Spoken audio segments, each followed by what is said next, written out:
Selamat pagi, salam sejahtera bagi kita semua. Selamat pagi juga saya ucapkan kepada Pak Hamdani yang selaku dosen mata kuliah Fisika Dasar. Di video ini saya akan membahas tentang soal UAS Fisika Dasar 1. Sebelumnya saya akan memperkenalkan diri saya dulu. Nama saya Rini Silvianti Silalahi dengan NIM F1051201010. Oke, langsung saja kita masuk ke soal yang pertama. Perhatikan gambar di samping. Balok 1 dengan massa 2 kg meluncur tanpa slip dari ketinggian 1,8 meter dan menumbuk balok 2 yang bermassa 1 kg.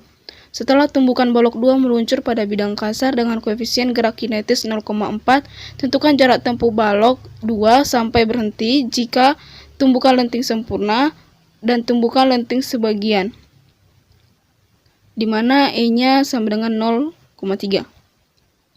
Langsung saja kita cari yang diketahuinya. M1 sama dengan 2 kg, M2 sama dengan 1 kg, H sama dengan 1,8, dan koefisien gesek kinetisnya sama dengan 0,4. Dan yang ditanya adalah jarak tempuh balok 2 sampai berhenti jika tumbukan lenting sempurna dan tumbukan lenting bagian. Pembahasan langsung saja. Yang pertama kita cari kelajuan benda yang pertama menggunakan rumus energi mekanik, di mana energi mekanik 1 sama dengan energi mekanik 2.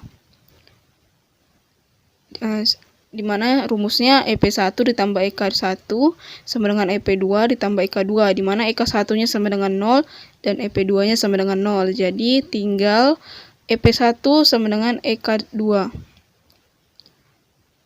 Langsung masukkan rumusnya. MGH sama dengan setengah M dikali V2 kuadrat. M-nya sama-sama mati, sama-sama habis. Tinggal G dikali H sama dengan setengah dikali V2 kuadrat. V2 sama dengan akar 2GH, sehingga dapat hasilnya F2 sama dengan akar 36, F2 sama dengan 6 meter per sekon. Nah, sekarang kita masuk ke hukum kekekalan momentumnya dengan rumus sigma P sama dengan sigma P aksen. M1 dikali V1 ditambah M2 dikali V2 sama dengan M1 dikali V1 aksen ditambah M2 dikali V2 aksen. Langsung saja kita masukkan angkanya ke persamaannya. 2 dikali 6 ditambah 0 sama dengan 2 V1 aksen ditambah 2 V2 aksen, sehingga dapat 12 sama dengan 2 V1 aksen ditambah V2 aksen. Ini sebagai persamaan yang pertama. Kita simpan dulu. Oke, kita langsung masuk ke tumbukan lenting sempurna, di mana E sama dengan 1. Langsung saja kita masukkan ke persamaan rumusnya.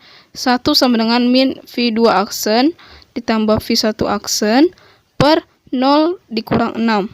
1 sama dengan V2 aksen dikurang V1 per 6. Karena tadi kan sama-sama mati minnya ya. Jadi kita dapat 6 sama dengan V2 aksen dikurang V1 aksen. Nah, kita simpan dulu ini sebagai persamaan yang kedua. Oke. Langsung kita substitusi persamaan yang kedua dan persamaan yang pertama, sehingga dapat V1 aksennya sama dengan min 2 meter per sekon dan V2 aksennya 8 meter per sekon. Langsung kita cari usahanya menggunakan rumus W sama dengan delta EK atau energi kinetik. W sama dengan EK2 dikurang EK1. Masukkan, kita turunkan. F dikali G dikali S sama dengan 0 dikurang setengah M V2 kuadrat, sehingga dapat 4S sama dengan 32, S sama dengan 8 meter. Oke, kita langsung masuk yang kedua, ke tumbukan lenting sebagian.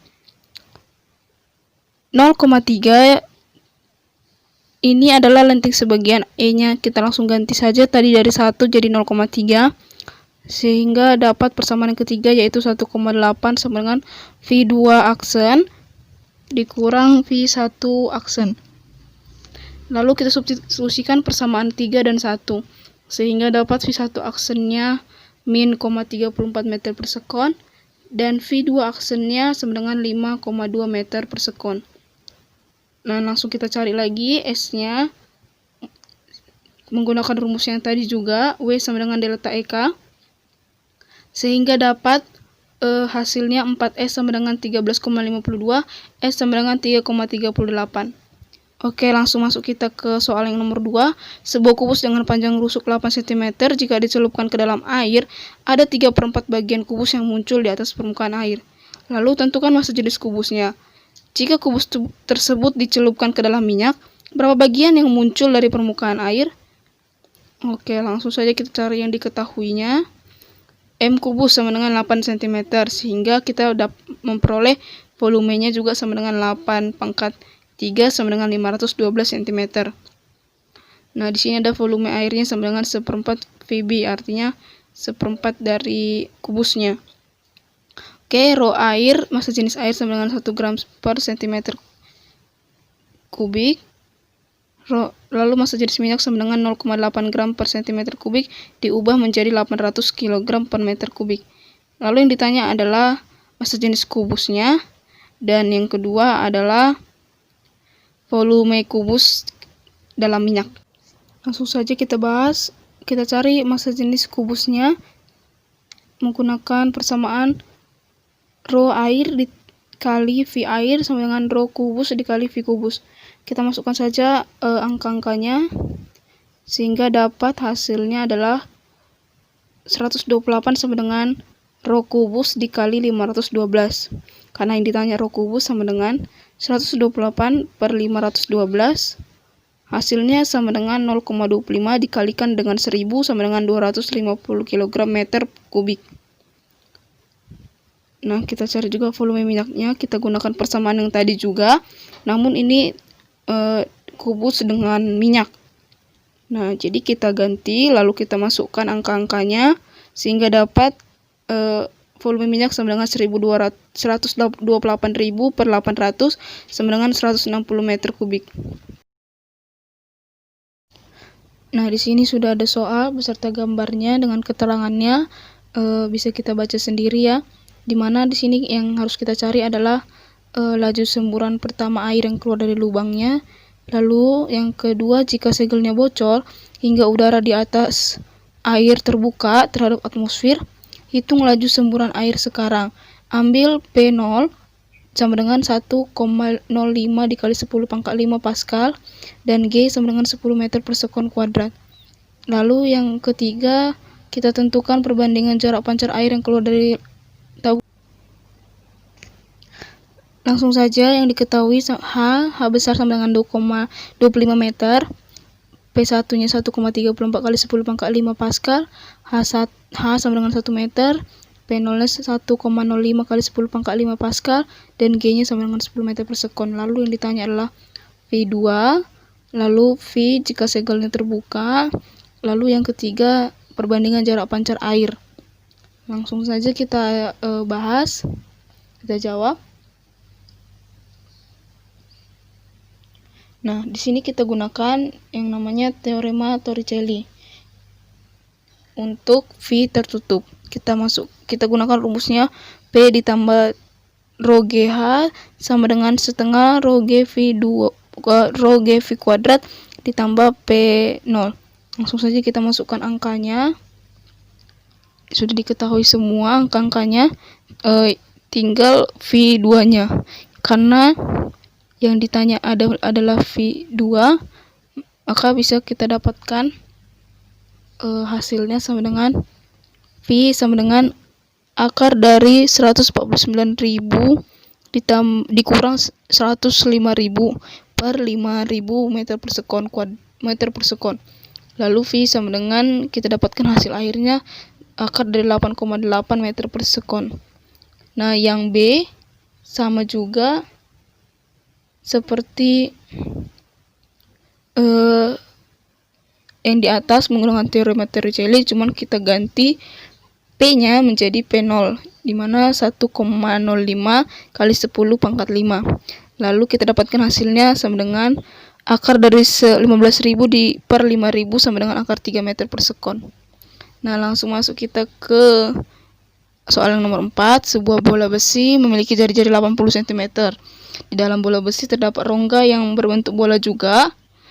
Dan ketika dimasukkan ke dalam air, ternyata bola besinya itu melayang di air. Dari informasi ini, hitung jari-jari rongga dalam bola besi. Dan massa jenis besinya adalah 7.600 kg meter kubik. Nah, di sini diketahui R-nya sama dengan 18 cm sama dengan 0,18 meter.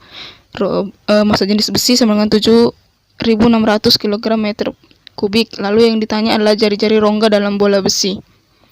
Langsung kita jawab. Yang pertama kita tentukan volume bolanya dulu. Sama dengan 4/3 dikali 3,14 dikali 0,8 pangkat 3.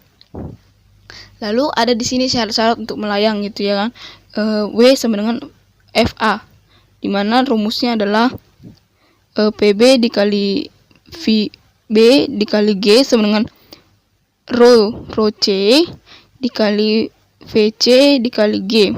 Langsung saja kita masukkan angka-angkanya karena sudah ada, sehingga dapat 7.600 R pangkat 3 sama dengan 3.379,2. R pangkat 3 sama dengan akar dari 0,44. Jadi R sama dengan 0,76 meter. Itu adalah hasil akhirnya. Lalu ini adalah soal yang terakhir. Gambar di samping ini merupakan bola yang dilempar berputar searah jarum jam di udara. Bisa kita bayangkan arah kecepatan udara ke atas. Ke atas, arah kecepatan udaranya itu ke atas ya. Lalu lukiskanlah sebuah bentuk lintasan pergerakan bola di udara tersebut. Lalu jelaskan mengapa bentuk lintasan pergerakan bola itu sesuai dengan gambar yang Anda buat. Putaran bola akan mempercepat aliran udara di daerah A, sehingga di daerah ini kecepatan udara lebih besar dibandingkan dengan kecepatan udara di daerah B. Nah, menurut hukum Bernoulli, semakin cepat aliran udara maka tekanannya semakin rendah. Perbedaan tekanan ini menimbulkan gaya tekan dari B ke A. Gaya tekan ini membuat bola berbelok membentuk lintasan yang melengkung seperti pisang. Nah, peristiwa inilah yang disebut dengan efek Magnus.